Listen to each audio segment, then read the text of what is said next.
unfinished business. When I was a kid, I grew up on a dairy farm, and I always wanted a bit of country, and it just took 2/3 of a lifetime to be in a position to be able to do it. Bought the place in 2000 and was run like a hobby farm because I had another job in town, and we finally moved down here about 2010, so I've been living here about 10 years now. The first few years we're here were extremely dry. We had less than 6 inches of rain per year, so you can imagine it didn't look very pretty. In the situation we inherited, you'd have to call it overgrazed, in a bit of a degraded state, and of course the seasons weren't helping. That first year I had it, I aerial sowed a tonne of Secca and Verano. There was 5 varieties of Secca, Verano and some Wincassia. But when it finally did rain, even though it was 3 years later, these new plants were turning up here and there. That's how we got our tropical legumes started. The real overriding principle is resting country. 80% of this place has got no cattle on it at any one time. The fact the country is resting, water infiltration is enhanced. Originally, probably 2/3 of our rainfall went down the creek. Well, it doesn't now, it stays here. I've got this place to a point now, we get a response from 1 or 2 mil of rain. We've done a fair bit of fencing in that time as well, and that enables a better process of rotational grazing because you've got animals in a smaller area for a shorter time and then they move on.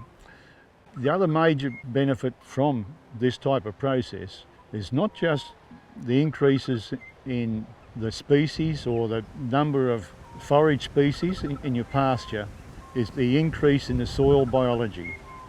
The bacteria and fungi and little animals in the soil, they're the secret to the whole show. If we can look after them, feed them with appropriate animal activity, the rest of it looks after itself. And it really just comes down to moving those animals and leaving appropriate ground cover at all times. Even at the end of the season, when we're waiting for the wet season, I like to have 6 or 8 inches of plant standing in the paddock. And some people would call that wasted grass, but it's the free grass, because as soon as it gets some drain, it's ready to go. Originally, they were 48 months old to be meatworks ready. And the last 3 years, we've been tipping the lead of our steers into meatworks at 30 months. A lot of that's genetic because we've been focused on that as well, but those animals are growing all the time. And the secret to that is having plenty of good quality pasture in front of them.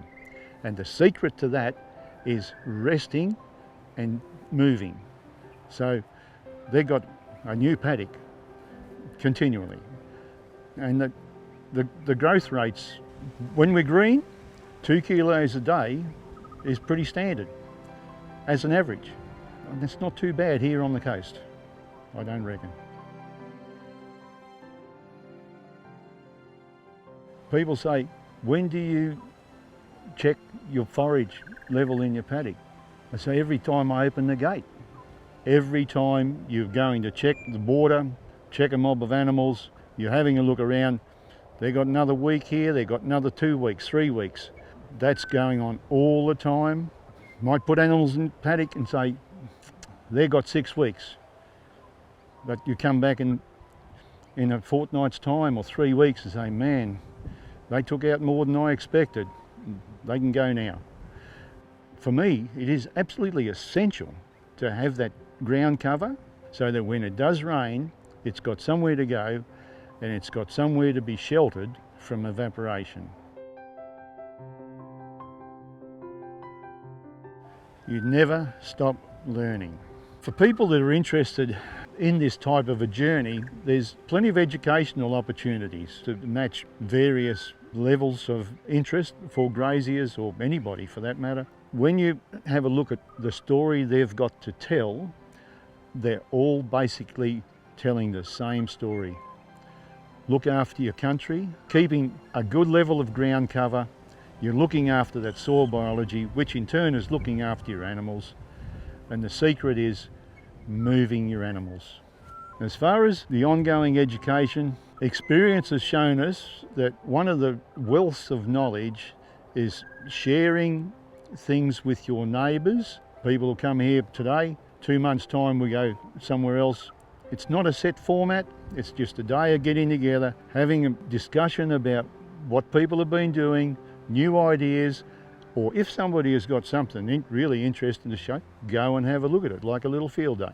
That works well, and just the fact to get together and have a cup of coffee and a good chat, I'm a really strong believer in that concept for spreading the knowledge and the information. Stewardship would be a legacy.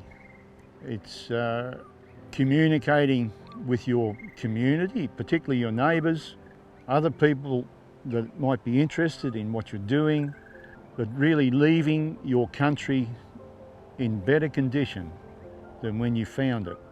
Legacy sums it up for me.